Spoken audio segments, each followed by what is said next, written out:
Levan Vasadze, who is chairman of Georgian Democratic Society, 21st century. It is my honor and pleasure to be back in Chisinau for the second time this year, thanks to President Igor Dodon and our wonderful friend Yuri Roshka. What a Moldovan year for us, 2017. We're gathered here today to talk about one of the most boring subjects in the world, which is economics and finance. And I too join this unfortunate crowd of ours, but I think it is necessary. We prefer to talk about theology, philosophy, ideology, and we tend to lazy away from what needs to be done. Because we are by now quarter of a century into the monopoly of liberalism, and I think by today we have already said what we do not like, what we do not want. And the time has come to try to articulate what we do want. And this cannot be done without paying special attention to what is the alternative economic model to liberal paradigm. Clearly, this is better done by professional economists who are still a very rare breed, those who realize that something is fundamentally false with the liberal model of economics. I expect that in the growing evidence of artificial crisis, more and more scientists will be joining our camp. But while we are orphaned, we should do our best to work for them. So, as I present my views today, not being a professional economist myself, but being a professional businessman with close to 25 years of experience, perhaps I can contribute from the doers, practitioners' point of view. And as I do so, I beg your forgiveness for my non-scientific vocabulary and ammunition. Perhaps the most intriguing question that we should be asking ourselves is, when did each one of us realize that something was fundamentally false about the proposed economic paradigm? For us, coming from the era of failed economic Marxism and shining economic liberalism, this was not the easiest of the revelations to achieve. For me personally, the last bell, the most convincing bell, started to ring somewhere in the middle of 2000s, when I realized that there was just too much evidence that our poverty was artificial. Traditional school of thought presented it to us as a natural process of transformation from the Marxism into capitalism, and told us, wait, this is natural. You remain poor as you transfer from socialism into capitalism. But China is an exact opposite example, which proves that you do not need to surrender completely to the liberal paradigm and still have a tremendously successful economic model with the economy which has grown more than 10 times in the last 30 years. Another component of the suggested propaganda as to why we are poor is corruption. However, corruption is rampant everywhere.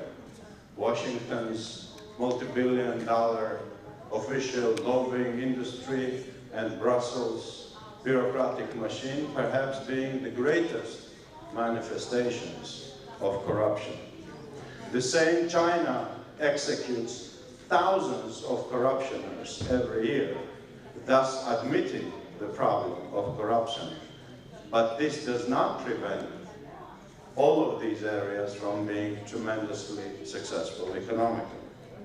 Third, albeit less commonly used argument as to why we continue to be unsuccessful and poor economically in Russia, Moldova, Georgia, Ukraine, everywhere, is the notorious human rights issue. But I happen to believe that cats and dogs enjoy more human rights in the countries of former Soviet Union than in some countries which are proclaimed allies of the West.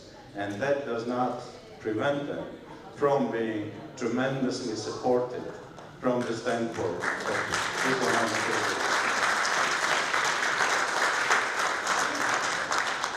Hence, as a result of these observations, I came to a conclusion of a harsh reality. As the habitants of a defeated camp, we were kept artificially poor by the victors.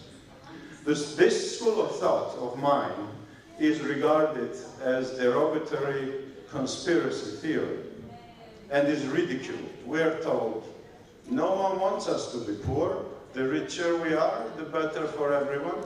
The more goods and services can be sold to us, we are told. Possibly true if the task of geopolitical domination was finished. But I believe up until, God forbid, Russia is destroyed or Russia is dissolved, this task remains unresolved. And therefore, our artificial poverty as a great instrument for our submission and manipulation is only logical. How is this artificial poverty achieved? Let us look at our constitutions. The most stunning feature of our constitutions, and this is true of at least Russia, Ukraine, Georgia, Moldova, and Baltic states, is the fact that their respective central banks are not accountable to their governments or any other state structures of these countries. We know, in fact, that all of them are indeed informal satellites of Federal Reserve Bank, which in turn is not accountable to the United States government, but to its private owners.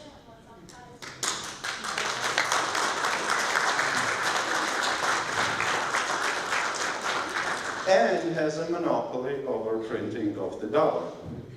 These national central banks of ours in all of these former Soviet countries, although they are proclaimed to be different, although some of these countries are proclaimed to be enemies of each other, such as Moldova and Russia, Georgia and Russia, Ukraine and Russia, they all conduct twin strategies, which can be characterized in two features. One, sky-high lending rates, and two, abysmally low monetary masses.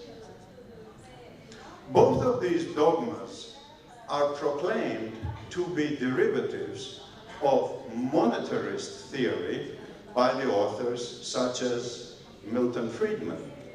If we look closely, however, we realize that this also is a lie. Milton Friedman, for example, in his writings admits the dependency between the level of the central bank's lending rate and the inflation rate.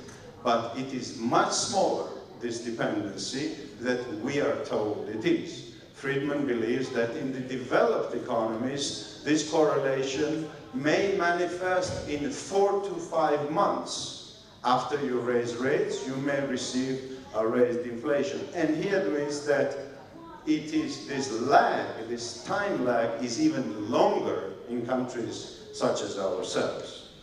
Now let us look at our own reality. Some of our Western friends may not know that while you have enjoyed the past 10 or 15 years of record low lending rates, unprecedented in the world. Most Western countries' central bank lending rates have been 0 to 1%. We had to suffer, all of the former Soviet countries, sky-high lending rates, 7 to 10% lending rates, killing our business and killing the purchasing power of our population. When this inflation myth is not sufficient, liberal propaganda takes refuge in another argument. They tell us these central bank rates need to be sky high to attract foreign investment to our countries. Also a lie. If you look at the dynamics of capital flight, capital exports, for example, from a country like Russia, you will see astronomical figure of around $2 trillion, which has been shifted away from Russia, multitude more than attracted to Russia. So this argument is also a lie. Now let us look, to bore you completely, to be completely boring.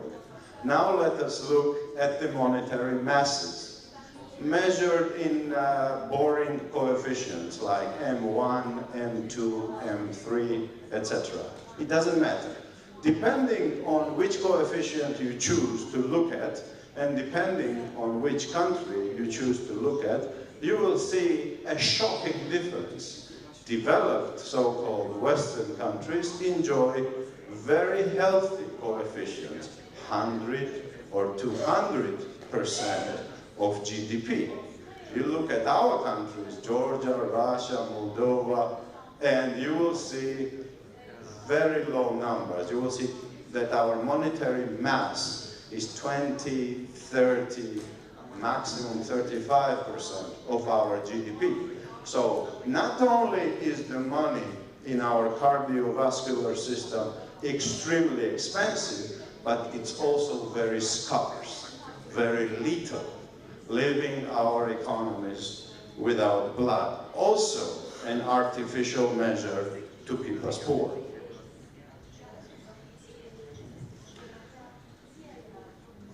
Not to mention the fact that despite these so-called efficient anti-inflationary measures, our inflation rates during the same period have been much higher than in your countries.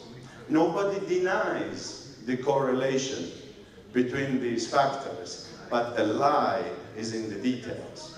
When we look at our most recent history, all of our countries, Russia, Georgia, Ukraine, Moldova, went through terrible, shocking periods of hyperinflation.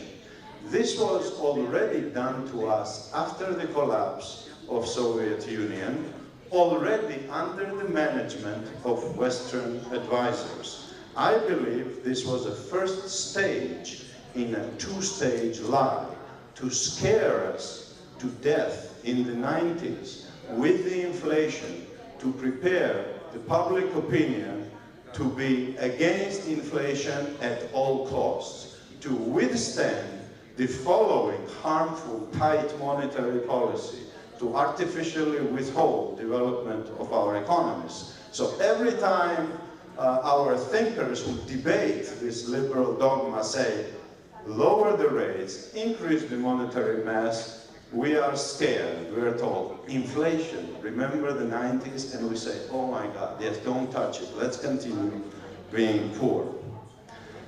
Based on the above observations, when thinking about the alternative liberal system, or economic, God forbid, anti-liberal system, we need to ask ourselves first logical question. Maybe this liberal economic paradigm is good if we were able to free it from the occupation and hegemony of Federal Reserve System. Maybe this is all we need to do and the rest will arrange itself. I personally am against this school of thought because in principle the idea of hijacking liberal economic paradigm from its authors and using it efficiently without them seems absurd in the beginning.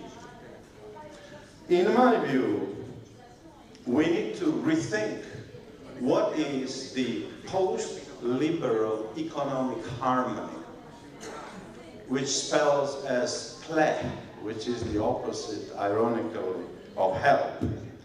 And let me present to you my initial 8 points, which I think are central that we need to think about. My time does not allow a deep discussion into the 8 theses of play, but I will just run through them and give you my preliminary opinion about each and every one of them. I did not come here with too many preconceived notions, and I'm ready to admit defeat in any one of them. Question 1, should there be private ownership in play? Because as Professor Dugin said today, he is anti-capitalist. He is against capitalism. My personal opinion is, yes, there should be private ownership in play. Anything else would be repeating the tragedy of Marxism. Great Russian thinker of 19th century, Vladimir Solovyov, has put it, in my opinion, as the best formula. He said that people confuse socialism with Christianity. Socialism sometimes claims it is Christianity, but Solovyov says that there is an abysmal difference between Christianity and socialism. And Solovyov's solution or formula is the following: Christianity suggests to give away your own, and socialism demands to take away somebody else's. And I think it's a wonderful definition of the difference. Should there be, question 2, should there be a private ownership in every area, as liberalism suggests to us? Absolutely no. And every country must decide on its own what is strategically important, which field. For some countries it may be water, for other countries it may be education.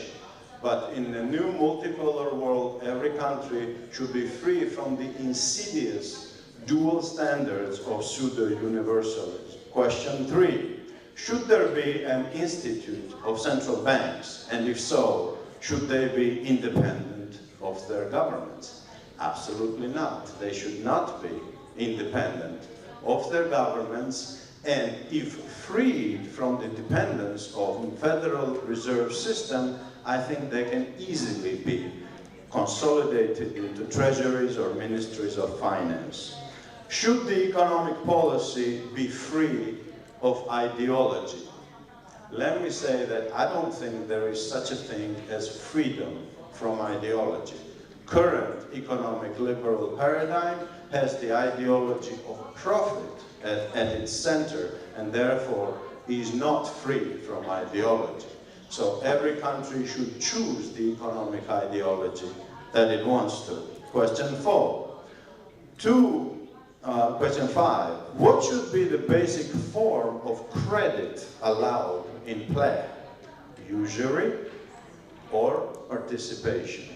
We know that the current dominant form of credit is usury, when money grows in time automatically.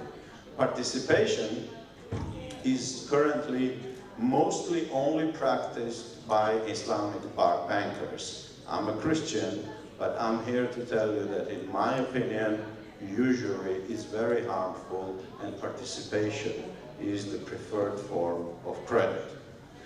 Question 6, should there be regulations on transborder mobility of capital?